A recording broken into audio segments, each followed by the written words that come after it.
Gentlemen, if we have a he or he for she in the program.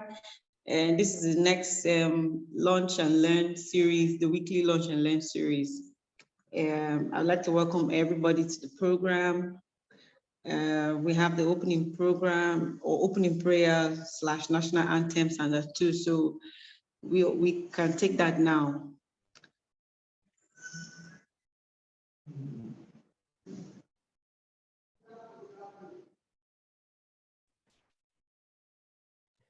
O God of creation, direct our noble cause, guide our leaders right, help our youth the truth to know, in love and honesty to grow, and living just and true, great lofty heights attain, to build a nation where peace and justice shall reign. Amen.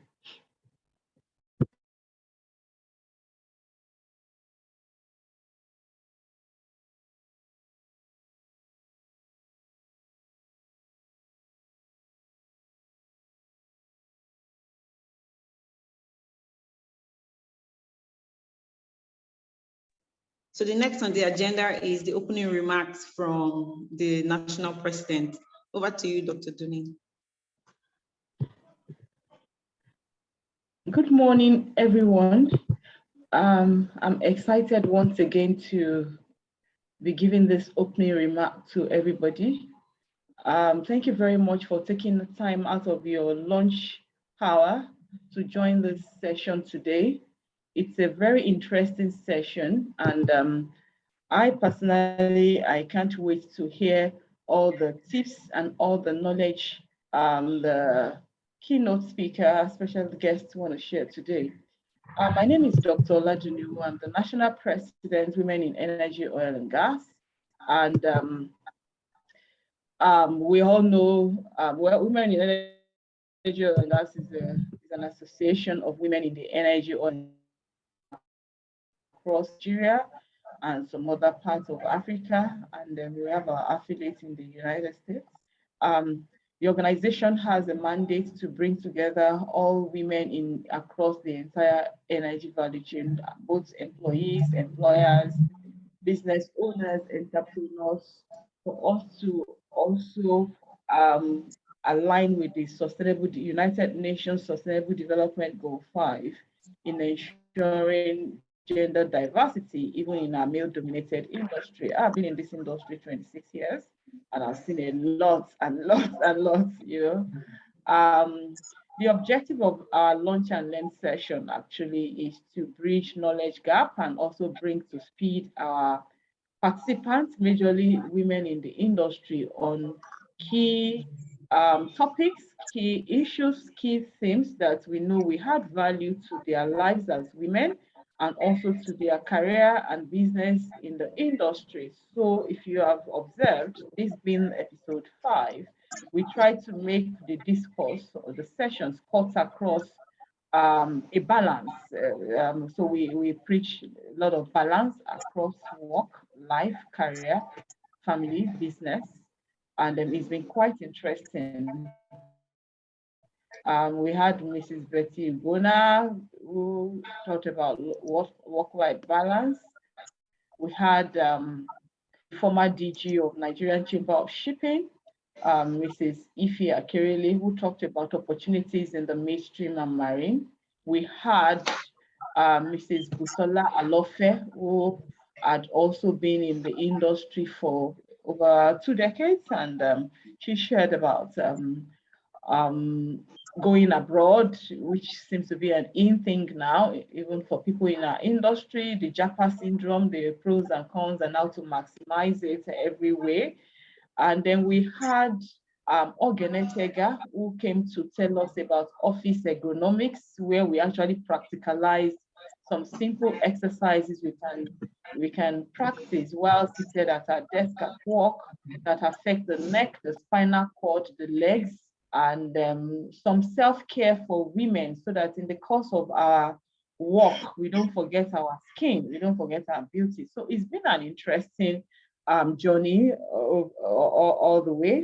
The the main organizers of this session is the Capacity Building and Programs Committee of the Women in Energy, Oil and Gas, chaired by Mrs. Carol Egejuru, the CEO, ONEC Consult. She was Administrator, Oil and Gas Trainer Association of Nigeria, and she's supported by so many wonderful people that are also members of the team.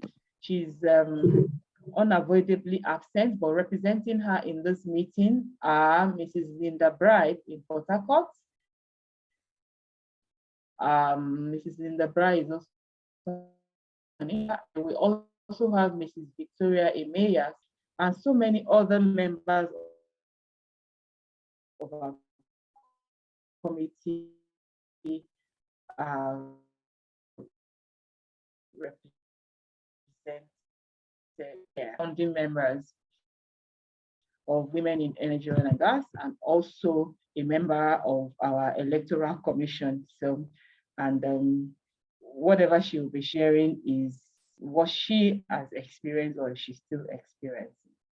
Thank you very much. And I'm happy to be here with all of us. Welcome to everybody. Welcome, welcome, welcome. Thank you. Thank you, Dr. Dune. So today, the topic for today is post-PIA buyout. So how do we manage and maximize early or mandatory due retirement? So a lot of us sometimes when we are being asked to go or we're being given an option or we're not told, it just comes all of a sudden. How do we manage it? So we are going to be joining Mrs. Ngozi. Sorry, let me get her details. So we're going to, oh my God.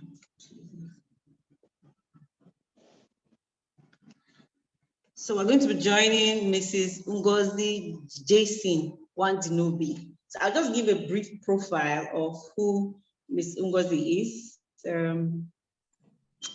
Mrs. Ngozi Jason Wandinobi is a writer and speaker. Some people refer to her as motivational speaker. Some call her coach, but Ngozi sees and calls herself teacher. She's also the author of the book, Mindset Matters, and founder of the book, Community for Women Built for More. Over the years, Ngozi has learned that taking charge of her mind ultimately leads to being in charge of herself, of her life. She believes that we all need to have the right thoughts in order to live the life of our dreams. One of ways she teaches this is through her DCEE coaching framework, of which journaling is a key aspect. She believes that we all need to have. Ngozi have been interviewed and spoken on both physical, virtual, and print platforms like TEDx, Tribe Global, Women Economic Forum, the National Newspaper, and other local newspaper and radio stations. She believes that human beings are the most interesting of all God's creation, and women especially have been built for more. For this reason, it is her passionate desire to impact the lives of women all over the world with her message. When she's not busy helping women, Ngozi loves to watch movies, read, travel, meet new people, and hang out with family and close friends. She presently lives in the UK with her family and is studying for a master's in psychology. So we are going to open the floor for Mrs. Ngozi Jason. She can tell us how we can cope with early retirement. So over to you, madam. Thank you so much, Linda. Thank you so much for that wonderful introduction. Please, the slides, who is sharing the slides, please? Can you have the slides? So I don't have to introduce myself again because Linda has done such a good job. And then today's topic, like the president of WEOG has said, is a very, very important topic. We're talking about, what's happening in the oil and gas industry today. And I was just thinking about it this morning, and this topic doesn't also concern just the oil and gas sector. It's in everything, even people who are already managing their businesses. At a point in your life, you want to just step down, if not totally leave the main work for some other people to do. So it's a very important topic. You must be prepared for the for retirement and life after work. You have to be prepared for it. And so many of us, I think there are almost 30 of us here today, and people are here for different reasons. So people are here because they are seeking direction on the way forward. They want to know, okay, so what's next? What's next on the agenda for me? And you want to be prepared. Some people are unsure of the next step. Some people are ready to explore options. And some people are just simply curious. They want to know, okay, so what does this woman have to say to us today? So I want to tell you, if you're at the point of retirement, maybe you're at that age where, you know, in a couple of years, maybe in the next 2 to 7 years, you're going to be retired, you're in the right place. If you're not up to the age where you're going to get retired, but you're considering it, you're in the right place. Because some years ago, I used to work with Petroleum Equalization Fund and Management Board, but they've merged it now. They merged with DPR and PPPRA, and they have a new organization called, the short name for the organization is the Authority. It has a very, very long name, which I don't remember right now, but that's what everybody calls it. They call it the Authority. And so when I was working in PEF, I worked with PEF NMDPRA. Yes, NMDPRA. I don't know the full in Nigeria, midstream, downstream, something authority. That's a very long name, so everyone calls it the Authority. And so I worked with the former PEF for 10. I used to think of retirement because it got to a point, I think after working for like maybe 10, 12 years, I started getting bored. I was already finding the fulfillment that I had initially when I first started working. I started getting bored, and I started wondering, you know, what's the next step? What am I going to do? If I leave, what am I going to do with my life? I mean, is this all there is to life? And it's something I've been thinking about for many years, but I was so afraid. I was so afraid to take the next step because, you know, now getting salary every month, and PEF of those days, once it's 23rd or so, bam, you receive the alerts. Your salary have been paid. They don't waste time paying salary. So imagine the comfort of knowing that there's some sizable amount of money in your account at a particular time every month. You'll be scared to just, you know, leave all that and move on to something else. But I'd always wanted to retire by the time I was 50 years. That has always been my dream, to retire by the time I was 50. So my fear was, you know, no money saved, not enough, you know, good money saved. And what was I going to do with my life by the time I left? But subsequently, in 2021, last year, to be precise, I think that must have been around June or thereabouts last year, we got a mail, you know, talking about voluntary retirement. And they called for people who qualified because there were some criteria. So if you met the criteria and you qualified, you were allowed to apply for the voluntary retirement. And I was thinking about it. I thought about this for weeks. I discussed with my husband. I discussed with some other colleagues of mine. Many people wanted to leave. You know, so at the end of the day, I said, okay, this is an impromptu thing, in as much as I wanted to leave, but this is impromptu. Let me wait until this year, 2022, and then apply. But when I made 1 or 2 phone calls, I asked, okay, when is this thing coming up again? And they were not sure when next it will come up. So I just felt, okay, let me just wait.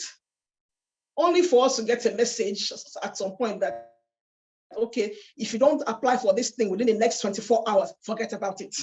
So I think I must have been the last person to apply. I think I was about the last person. So I applied, and then we waited for days, weeks, we didn't hear anything. And then all of a sudden, one particular weekend, I think it must have been a Saturday or Sunday, just got a mail. The next 2 days, your last day in office, please hand over to the next person taking over your job. Wow. And so that was it. And so that's how I left the job. And sometimes I look back at where I was and where I am today. I'm really happy. I feel fulfilled. And you know what gave me the confidence to take that step? There are many people, up until now, when I discuss with my former colleagues, some of them wish that they had the courage to leave. I'm happy that I left. Yeah, 24 hours. 24 hours. We're told within the next 24. I think we got that message, that mail on a Saturday or on a Sunday. And we're told the next day, I think Monday or so, was going to be our last day. So we should go to the office. I was even on annual leave.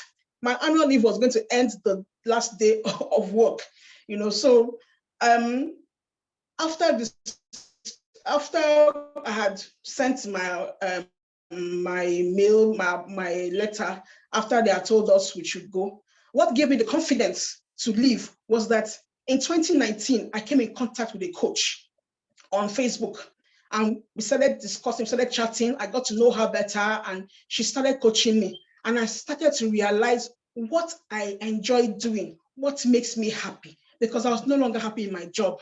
I was no longer happy. I wasn't finding the fulfillment. And I realized the things that I wanted to do. I knew I wanted to write. I'd always been a good writer. I have been told since my primary school days that I was a good writer. I've been told, but I never really thought of myself, writing for a living. I used to write for fun, just to make people laugh, to make people happy, just because I enjoy doing it. But it never occurred to me to do it and make money from it. Okay. And then, I learned so many things from her. That was in 2019. From my coaching with this lady, and I realized that I also wanted to coach women, because there were some women like me, who were working like me, earning good money, but they were not really happy. There was something else that they wanted to do. So I realized that I'm a compassionate person. I like to help people. So I wanted to help other women like me. So I said, okay, I wanted to coach and I wanted to write as well.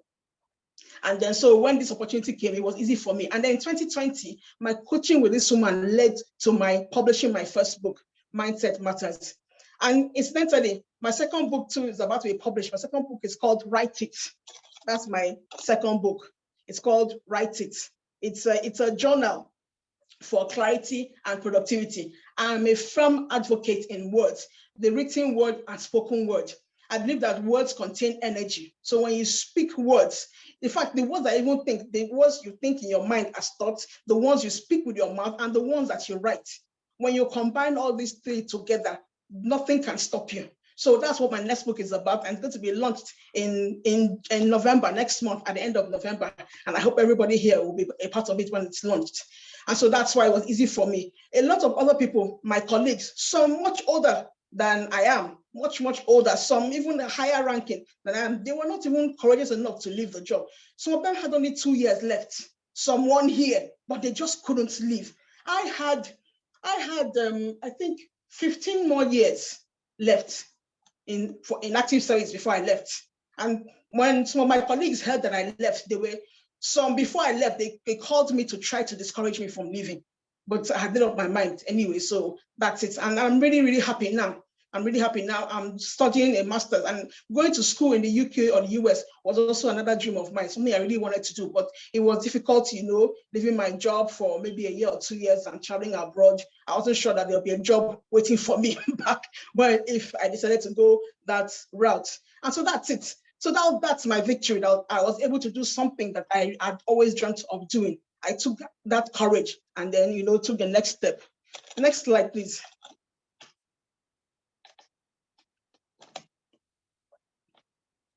Okay, I have the slides here with me. So now, why should you think about retirement? What is the reason why you should think of retirement? Number one, no job lasts forever. We all know that. Even you will not last forever. At some point in your life, you're going to leave this world. So no job lasts forever. You need to think of the next step. Number two, you need to grow and seek variety. I mean, like I said, I was bored with my job. I'm the kind of person, I don't like to do the same thing over and over and over again. I don't know, maybe not everybody's like me. Some people are happy doing the same thing over and over again. But after a while, I start looking for something else to make it more interesting. I think I'm the type of person who gets bored easily with some things. And I don't like things happening the same way every time. So no job lasts forever. You need to grow and seek variety.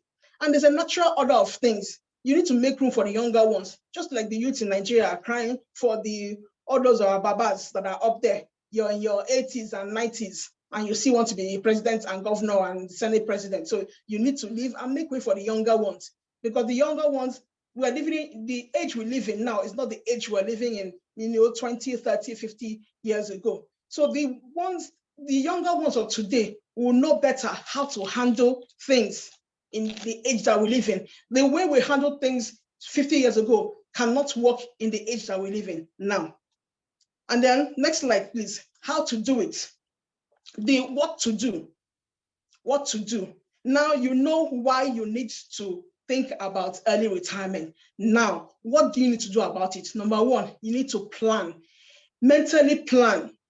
When I left PEF, I still keep in touch with a number of my friends. Some of them are in Lagos, some are in Abuja, some are in Port Harcourt. They still call me. I still call them. We still chat online. I even invited a few of them to this meeting. I don't know if they are here, but I invited a number of them, and a few of them promised that they were going to attend. So you need to plan what's the next step. What are you going to do when you leave the job? And then keep in touch with the people who were working with you. Two, thank God we're Nigerians here. I think most of us, if not all of us here are Nigerians, and Nigerians are very spiritual people. Nigerians are highly spiritual people. You need to pray. Okay, somebody asked a question, but I'll answer it later. You need to pray about it, because I'm a firm believer in a total being. I'm a firm believer in God. I'm a firm believer that there's somebody, a spiritual being, who controls the universe. There's so many things that we cannot control, but God is there to help guide us, into something. So you need to pray and ask for spiritual help. And then finally, you need to plot. And when the word plot sometimes can have a negative connotation, but you need to plot on what exactly, after planning, this is what I want to do, this is what I want to do. What's the next thing? How are you going to put those plans to work?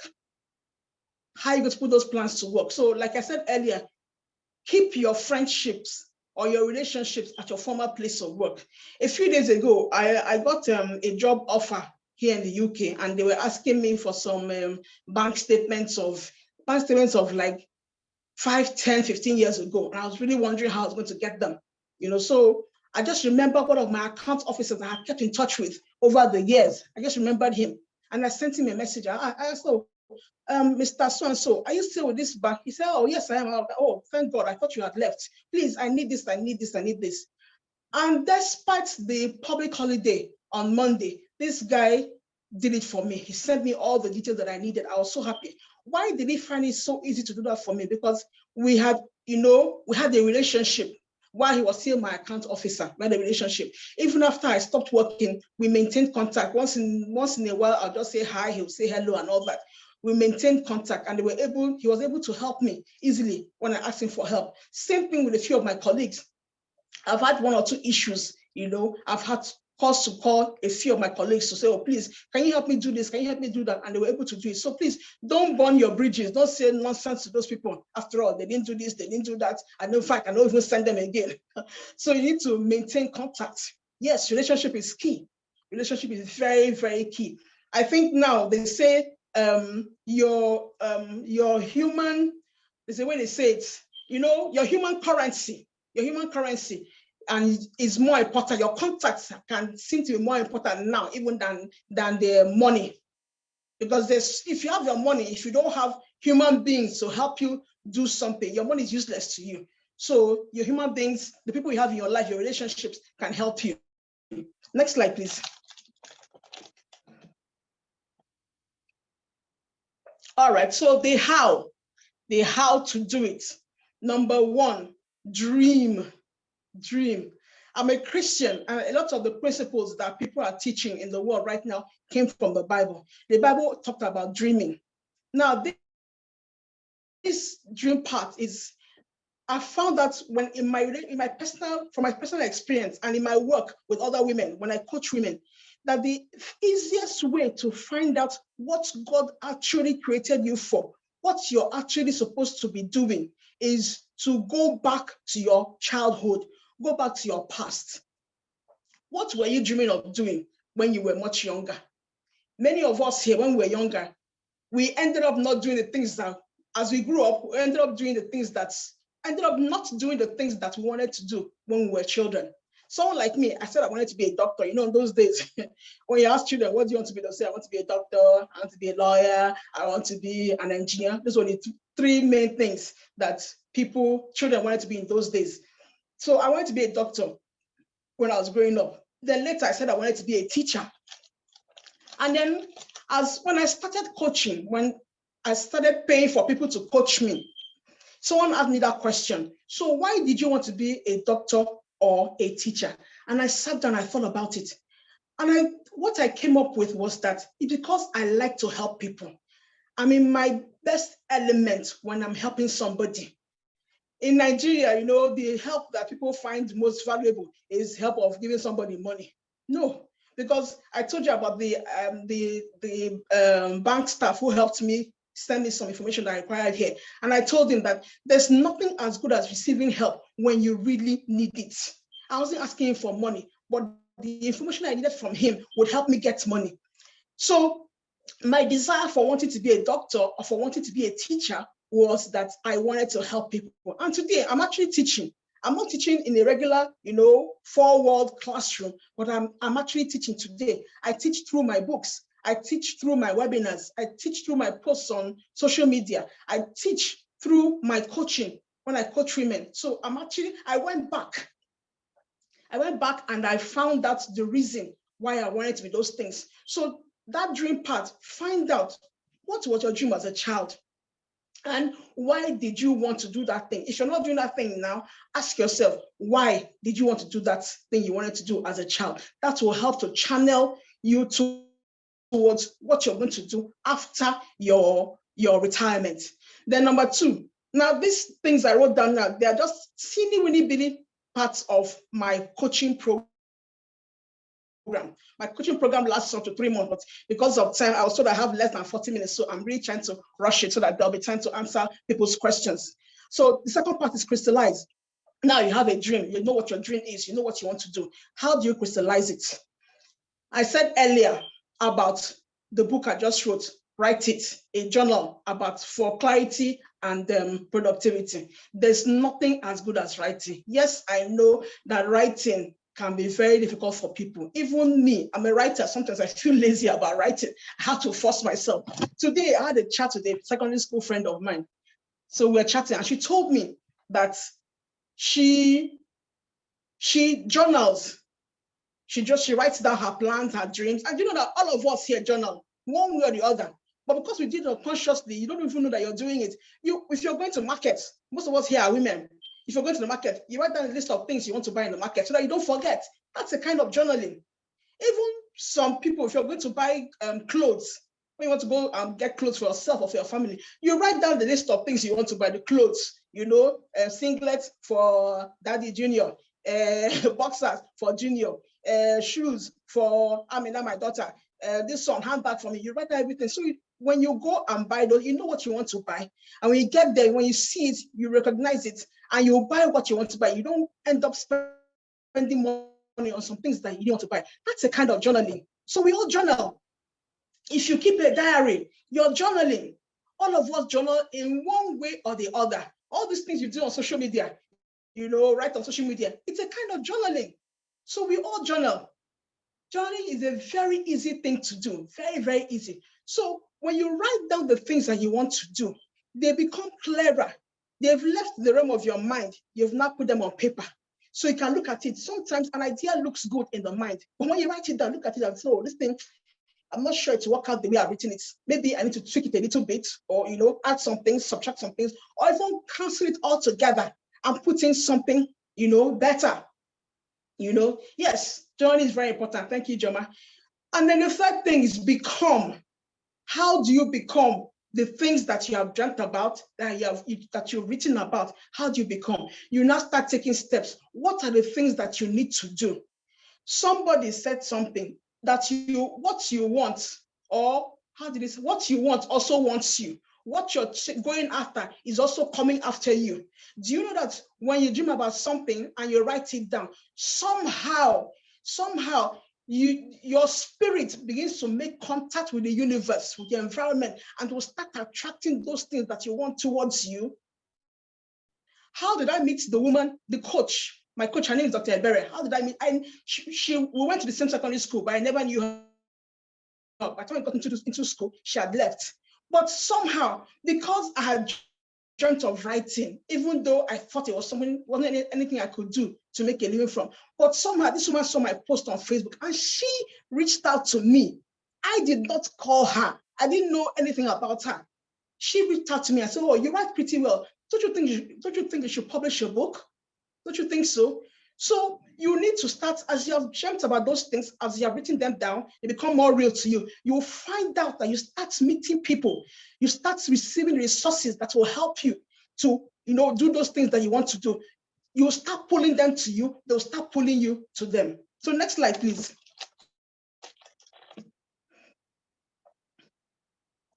Yeah, so finally, I'm doing well. You guys touch me some money. I'm doing very, very well. I'm meeting the time. All right, so you have to be mindful of these things. Number one, distractions. You have to be mindful of distractions. Don't be a victim of the shiny, I think they call it shiny thing syndrome, or the shiny stuff syndrome. Oh, it's happening here, you're wrong. Oh, it's happening there, you're wrong. You have to know what you are doing or what you want to do and focus on it. That's one. B, no randomness. Be mindful of randomness. And this randomness also connects to the distractions. It's not everything you do must not be in line with what every other person is doing.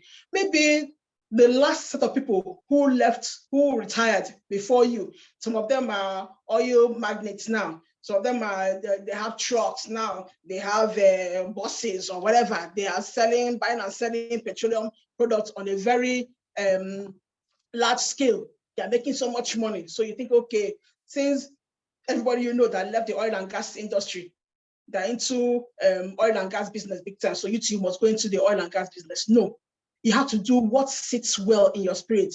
What makes you happy? What makes you comfortable? What is it I can do with even if your eyes are closed? If they call you, you just do it so easily. That thing that you think is a tiny thing, some other people are going to pay people to get it.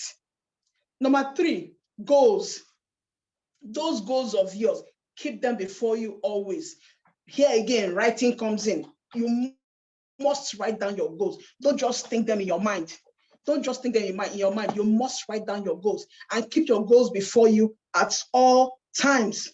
Write your goals and keep them before you at all times. And number D, your options. What are your options? When I said I wanted to be a writer, I also thought about options that are in line with writing. I thought about editing. I can edit. I thought about publishing. I thought about so many things. I can teach. I love to teach. I can coach. I can work with a newspaper. And keep them for you. And the last, confidence. These two for me. Some people say confidence comes before courage. Say courage comes before confidence. But for me, I think courage comes before confidence. You may feel the fear in your heart, something you want to do. Maybe you told 1 or 2 people and they laugh at you and they say, how can you? Please, can you say that experience before that I told 2 different people that about in particular I wanted to do. How can you, I want to do? Because I'm trying to build up the courage. So by the time you not tell somebody and they just poo-poo you important, you need to build up that courage in you. No matter how afraid you're feeling, build up that courage and go out there and do what you need to do. And the more you do it, the better you get. The more you do it, the better you get. And that now builds confidence. So this is where confidence now comes. Now, all of us are different. Don't try to be like the next person. The lady who should have taught this program today, she had some network issues. She kept on coming and going out. Victoria is a gregarious person. She enters the room, she takes over the whole place. She takes the whole place, Everybody wants to be around, everybody wants to be her friend. But you may not be like that. I am the more quiet person. If I come to a place, I want to be quiet and just watch and observe what's going on. But don't allow someone like Victoria make you not have confidence in yourself. If you're not careful, Victoria is student. You now start looking down on yourself because Victoria is such a team. But that is Victoria. There are people that will like Victoria for her boisterousness. And there are some people that will also say, no, she's too boisterous for me. There are people that like you for your quietness, for your laid back kind of person. So you need to know yourself, understand yourself for your unique personality, and take yourself where you are and step out there and give it to them. Give it to them. And I'm going to end with this. That you are who you are. You are who you are. Don't lose confidence in yourself. Don't be afraid. You have all it takes to live the life of your dreams. You have all it takes. You got this. And then thank you so much, WEOG, for having me. And I'm done. I'm waiting for questions. God bless you.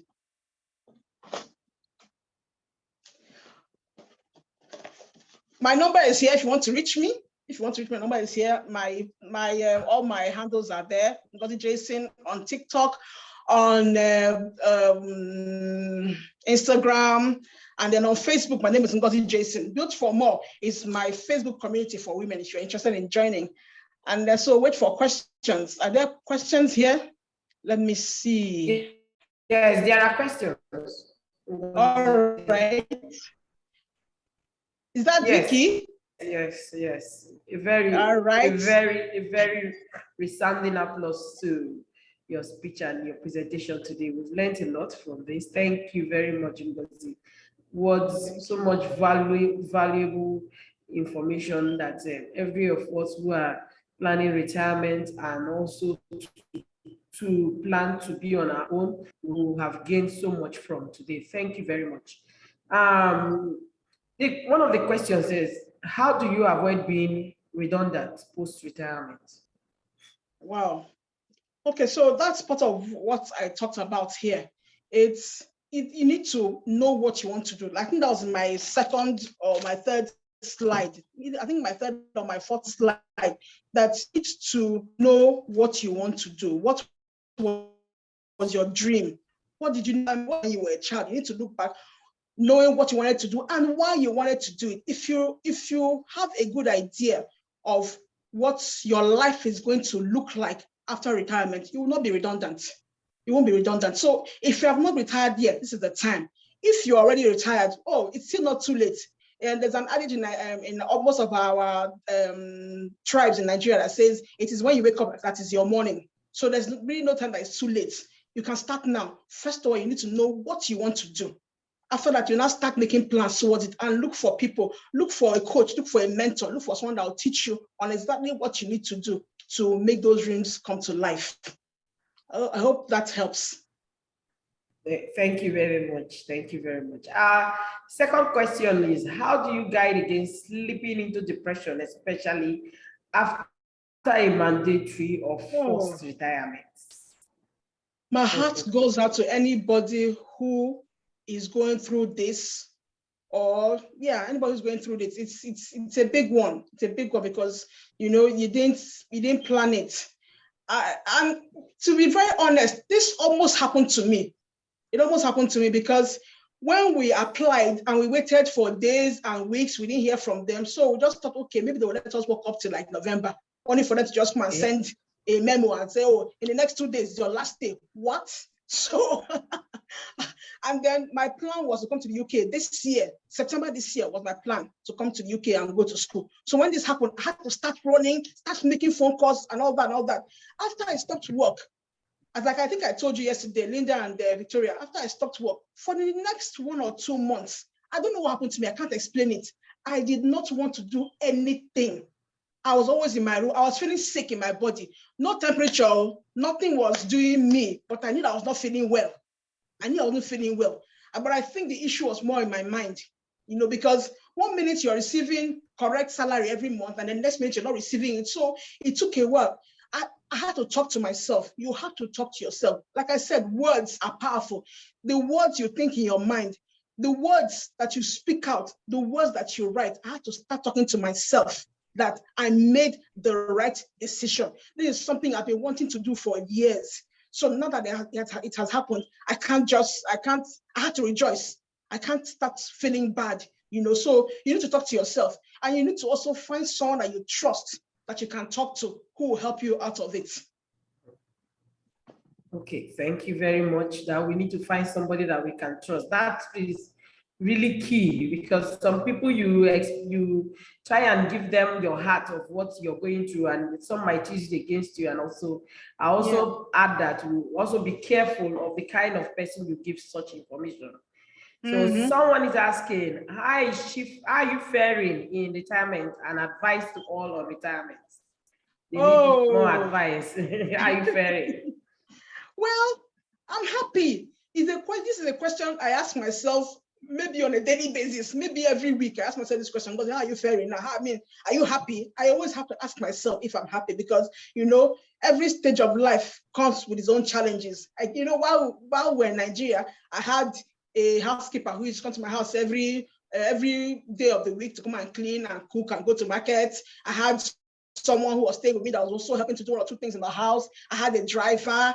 I was not doing anything. I thought I was balling. I need to come here. I need to come here. I need to go market. I need to cook. I need to clean. I'm going to school. I have things I'm doing. I'm writing a book. I'm doing this. I'm doing that. So sometimes it can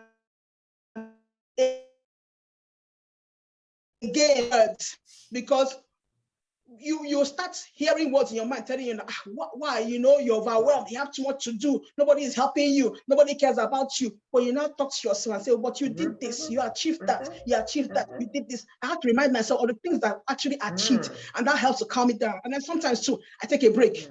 I leave the husband and the children at home. I found a place in the library, not far from my house. I just walk down there. I found that walking helps me. So I walk 30 minutes to the library. I go there, I sit down, I just chill there. I'm not reading, I just sit down there, I'll be looking around, just be pressing my phone. After an hour or so, I feel good. I take another walk and I walk back home. And I also work out regularly. I work out more regularly now than I used to. I go to the gym like 2-3 times a week. That also helps me. So I'm happy. Those are the things that I do to, help me cope.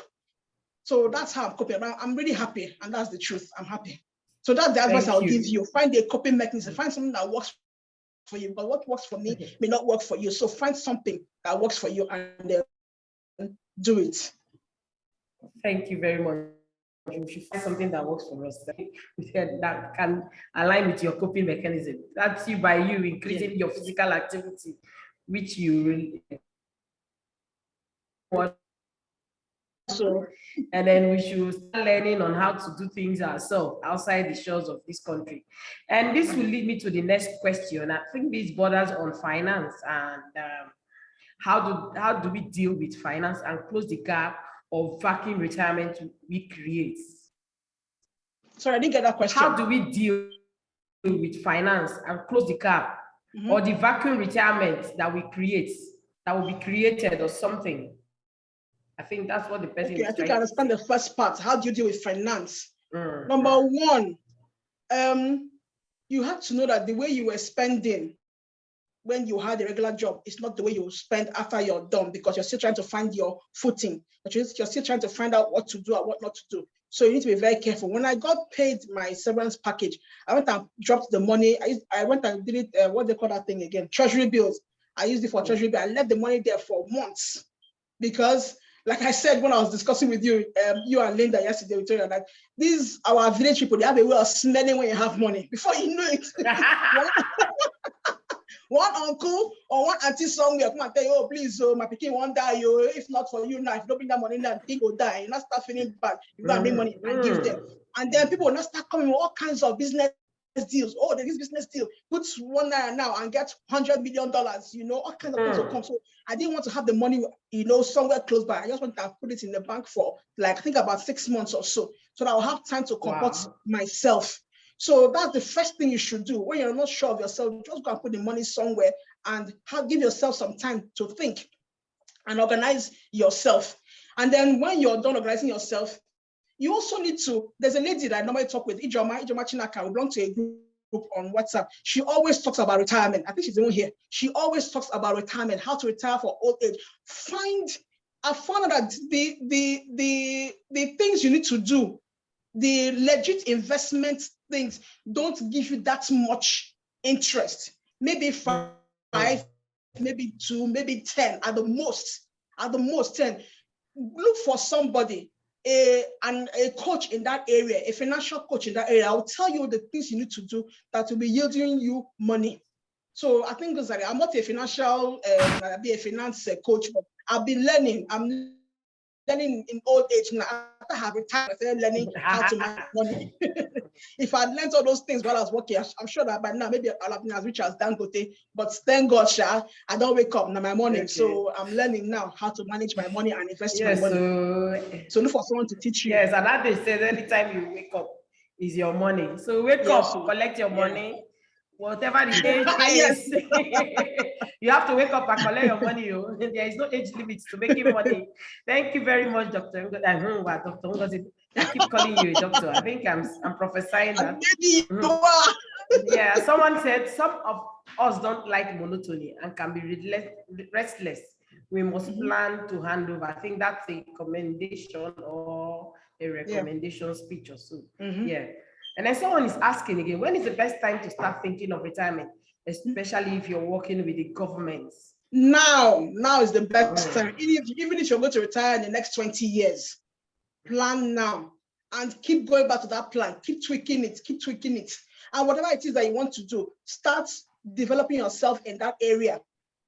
Whatever it is that you want to do, start developing yourself. I told you about someone I know, a close friend of mine. He's in his 40s and he says he wants to be a pilot. I almost laughed when he told me, but later I just said, no, but this is somebody's dream. Why are you laughing about it? And I started asking him questions. Okay, what are you doing towards this? And he told me he's doing this, he's doing that. And I'm like, okay, at least he's making an effort. So even if you have 20 years, see, today is the 12th of October. Was it not yesterday we said Happy New Year? It was just yesterday we said Happy New Year. Before you know it, 5 years have passed. Before you know it, 5 years have passed, 10 years have passed. So make the plans now and keep tweaking those plans, keep making them better. And then start doing those things, start developing yourself towards those things that you want to do post retirement. So the time to plan is now. All right, thank you, Ngozi Jasin Wadilubi. The time to plan is now. I believe we still have some minutes, Dr. Duni. And I think there was a question Dr. Duni sent, or an advice she sent. I just want to see if we can read it out to people who are just joining. Questions from, okay, how do you avoid being, okay, no, we've answered that. Answered that. She made a remarkable statement. Yes. She said, how do you settle back? No, how do you settle back into the general society after retirement? These are questions from Dr. How do you settle back into the general society? Wow, that's a big one. Though. To be honest, I'm not sure how they answer to that question. But I think that, like I said earlier, which Dr. Duni also reiterated, maintain contact, don't burn your bridges. Join, like as I came here, I joined the voluntary organization. I volunteer with some people just to, give my own to as much as I can. So join, I don't know, Nigeria, our Nigeria it's not like a normal environment. So I cannot give advice, based on the UK here because it may not work in Nigeria. But I think we're still going back to the relationship aspect. Your family is there, your friends are there, your ex-colleagues are there. So you keep in touch. Maintain that community wherever you are, where you live or whatever it is. Keep in touch. I think that's just the best I can say about that. Okay.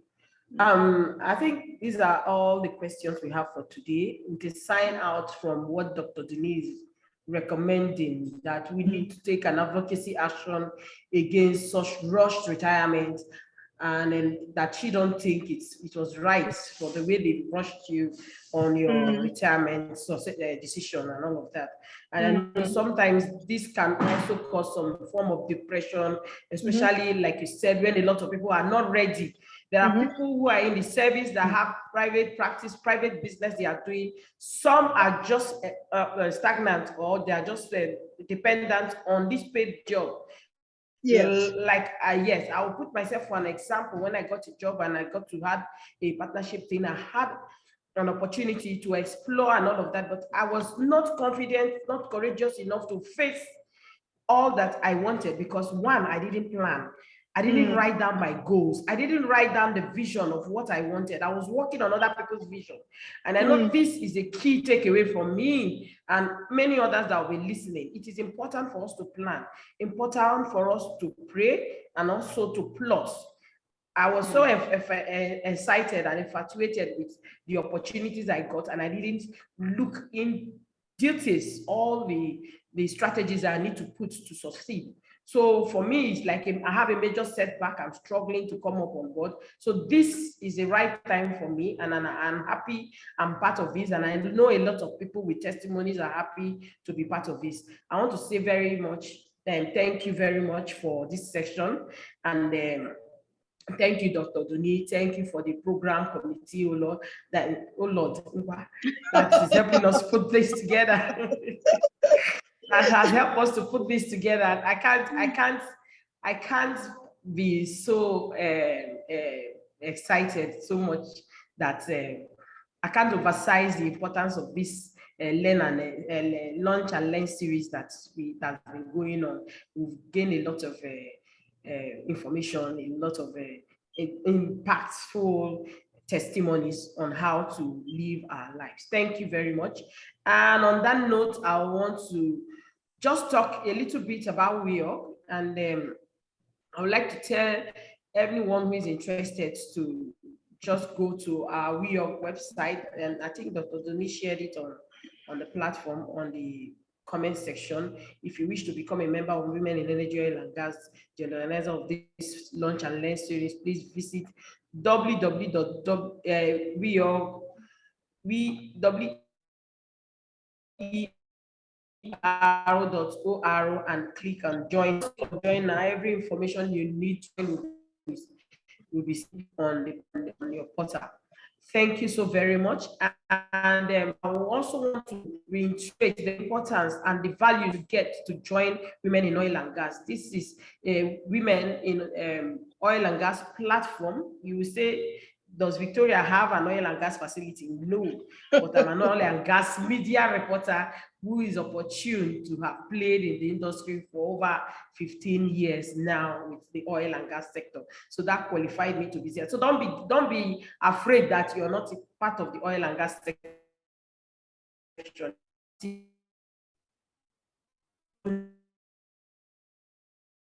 Networking opportunities to network when we go out for all the oil and gas events and all of that, opportunities to network. And I know some people also have opportunities to have employment at all of this. So don't sit and say you're on your own. No man is an island. You have to belong to somewhere if you want to find fulfillment, just like the Ngozi Jasin just told us in this. Objective is to make sure the United Nations Goal 5 and 8 are being unleashed on every aspect of the community, host community, especially the oil and gas and producing areas of Nigeria. Thank you very much, Dr. Duni. Thank you very much, Ngozi Jackson. And I will hand over to Dr. Duni to give us the closing remark for today. Thank you so much, everyone. Wow. Amazing, amazing. Thank you so much, Mrs. Justin. That was really engaging and down to earth. Thanks for sharing your story. Thank you for sharing your own experience. Before I close, maybe in 1 minute, I don't know, there was a question there that somebody sent on pension fund access. I don't know, did you get to ask? Maybe you can just throw some light into that. Did you get to access your pension fund? I think there's that bit that after you've been out of work for a certain number of maybe months or years, I don't know, you can actually access like 25% or something. Could you kindly, if you have that part of experience, could you throw some light into that and how people can maximize that? And also really commend and say thank you for highlighting the fact that it is at that time that your country people are being village people with all sort of business deals. Save, put 1 naira, collect 1 billion, and all sort of things will be staring at your face. And if you're not careful, so thank you for suggesting that treasury bill thing, which is quite safe. Other safer opportunities people can quickly at least put their money into, you know, before the money goes into us, my picking one die thing. So if you could just in 1 minute tell us about that pension fund for early access of the pension fund, even before, I know for women it should be 50 years, but I don't know how it plays out. Thank you. Yes, I think if you retire before you're 50, you're entitled to, is it 25? Yeah, 25%. 25% you're entitled to it after you retire. So I use the IT pension. That was and I've been paid that. I've been paid. So it didn't even take time. It took, I think, just took about 2 months or 3 months after I had applied. I didn't even know about it. It was one of my colleagues who told me, and I applied. And then within 2 months or so, I got it. I also know that IBTC pension is good. I know that ARM is good. I know that what they call this company, this very big company, oh God, there's one company, particular company, ICO Insurance is very good as well. I also have something with them. ICO Insurance. So these are the 3 I know in Nigeria right now that are good. So if you're looking for a way to invest your money, you know, for retirement, please, these are the 3 companies: IBTC pension, ICO Insurance, and ARM. They are good.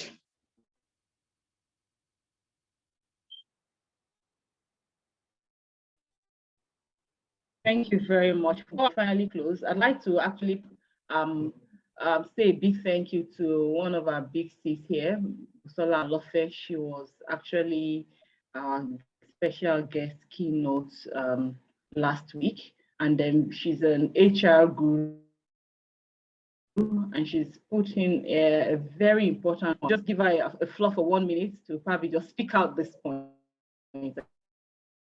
I think it's important to people here.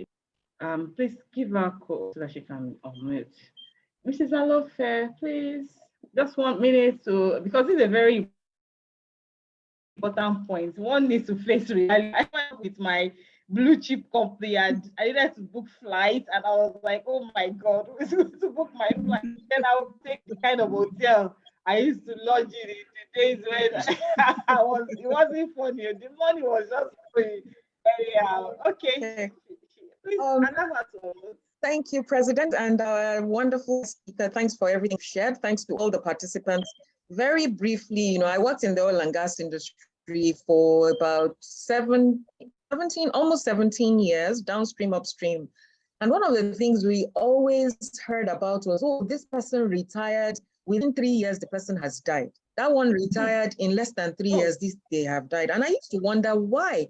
And many, you know, these are all conversations amongst staff and people that know them, is that they just can't cope with the real life wahala and drama. Because imagine working in a company where you want to travel domestically or internationally, just go downstairs to the ticketing agency that has an office in your building.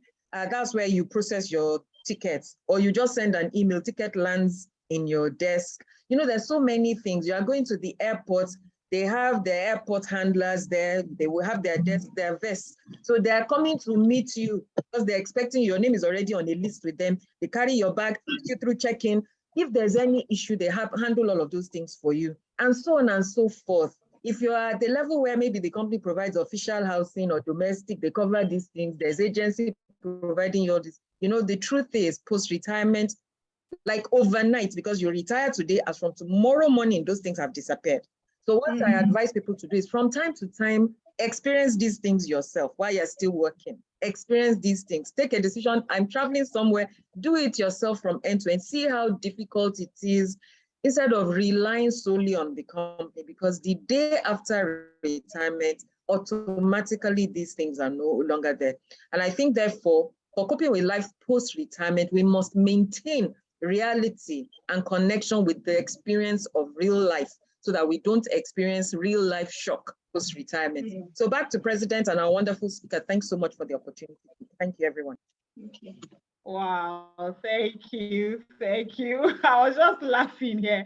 In fact, I've experienced a situation where it wasn't even retirement. I just said I was going on study leave. By the following day, the HR wrote me a letter to drop my not official car, status car as an executive management. Can you imagine that? So suddenly I had to go, and that time there was no Uber or anything.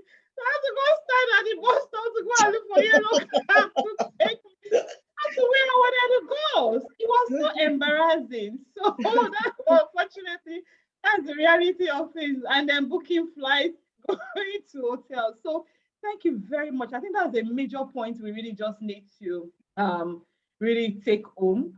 And I also remember that when I had that break in career, this is not retirement, and then I needed to then talk to people, and I went through my phone. Then it was BlackBerry. Every damn person on my contacts were my organizational members. Yeah, And I was like, oh my God. And the others were church people.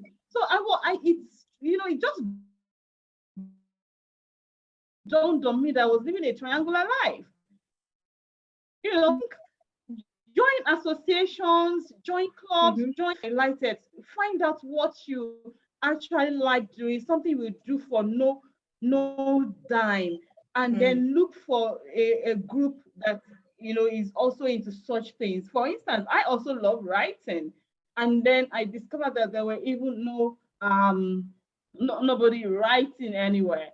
And then I had to start a bookpreneur club where all of us are writers, we are authors. Somebody want to write a book, doesn't know how to go about it. So this is the time, and just like the speaker said, this is the time. The time is now, and we have to start it now. Thank you very much. I'm sure if we continue, we'll go on and on and on. And if we leave the floor for everybody to almost themselves, people will have one story or the other to tell. So I want to believe we've captured a lot of important nuggets. Let's take it home. Let's put action behind it. Don't let it just be a discourse across the computer or our virtual learning. Thank you very much for being a part of today's Lunch and Learn. Next week is another time, 1 p.m. Please join early so that we can start early and close early. It's meant to be just 1 hour. Before we close, Technical would like to take a picture. So everybody kindly open your video, and we'll quickly take a picture and they will officially close. And of course, there'll be a bit of a wake up. Don't sleep, dance if you wish to stay back and have that for like another 1 minute. Okay, pictures, please. Remove me from the spotlight, Technical, so that we can then take pictures for everybody. Thank you everyone for joining. If you're not a member of Women in Energy, Oil and Gas and you wish to be one, please go on www.weog.org and click on join now and register, and we'll get back to you from the secretariat. Thank you very much for our anchors today, Mrs. Linda Bry, all the way from River State, and Mrs. Victoria Emeya, CNBC Africa, all the way from River State as well. Thank you very much for being a part of this and for making it happen. As at 8-9 yesterday, they were still doing dry run for today's session. So it's a lot of work. Can we give them a big round of applause? All right, pictures, video, pictures. Videos, please put on your video so that they can take the pictures.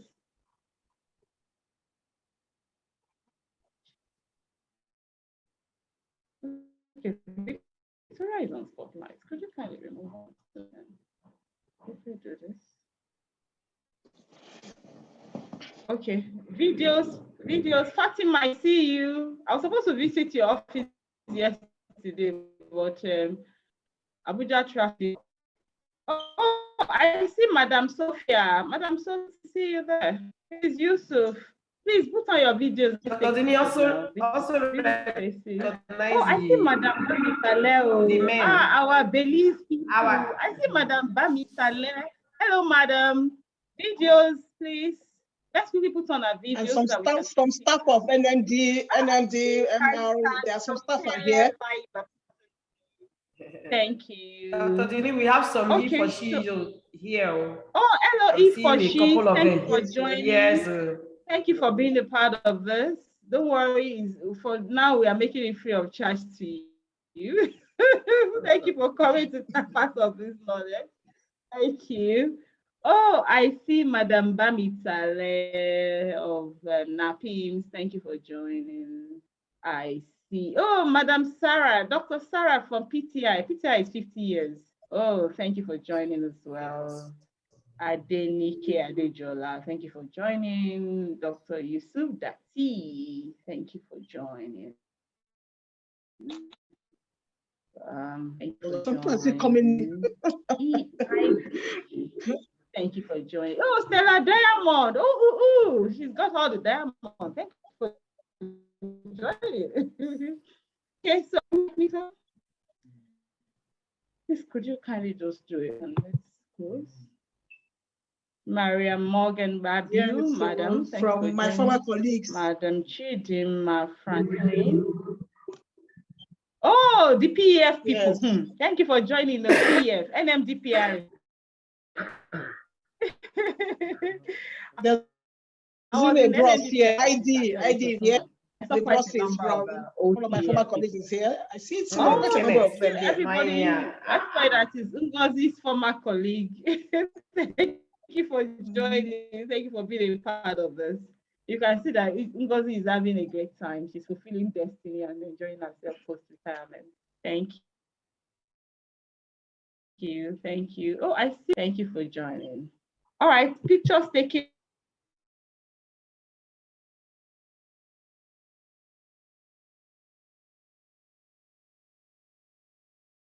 One minute, 2 more minutes, we'll then close officially. Next week, same time, same link. Please register if you haven't, because we normally send information and stuff to people that have duly registered. So if you haven't registered for the launch and learn, please do, and we'll be pushing other information. Next week is going to be a bit of a core oil and gas, and just stay tuned. It's going to be a surprise. It's going to be a surprise. Thank you very much, everybody. Sophia. Okay. Sophia, good afternoon. Hi, Linda. Good to see your face. I heard your voice last night, and I'm seeing your face. I'm telling you, I'm seeing Linda's face for the first time. I think Dr. Sophia Oshford, she's gone back. Yeah. No, she's there. She's still there. Wake up, collect your money. Give us the music, let's go. Yes, sir. Thank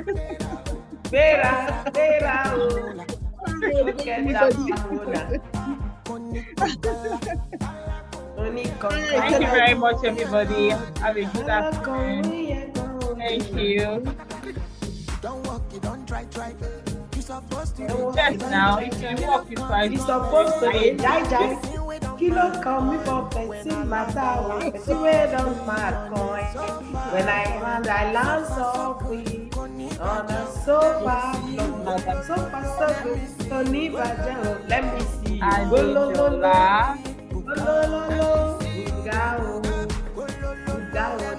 see Madam IJ1.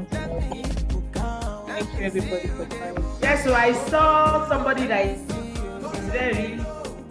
Is a man who say bad village. Thank you. Thank you very much, that's very simple to understand. Thank you. Thank you so much. And then if anybody has any suggestion on possible advocacy on avoiding a repetition of, because the truth of the matter is it's not because she was that alone can somebody to become go into depression. Because we didn't 4 hours or 4 hours to lose. Come on, that sounds really callous actually. 48 hours to leave a job that you've been doing for 20 years. I'm telling you. No. We need to actually because that, yeah, and there's going to be a lot more of it. If you guys can share, I know some of their co-workers had a form of depression when that message was sent to them. It's not an easy task. It's not an easy message to absorb like that. Exactly. That's been your life. That's been your life for only God knows how many years and how many years. So we might probably, if anybody have any suggestions, to me personally, or you can send it to the email, WEOG, national president at WEOG.org. We will look at it and we might probably have to escalate it to other women bodies that can help take that on. But it's not even just for women. Generally, all staff, you can't just tell somebody 48 hours to start tracking, you know? And in 48 hours, come on.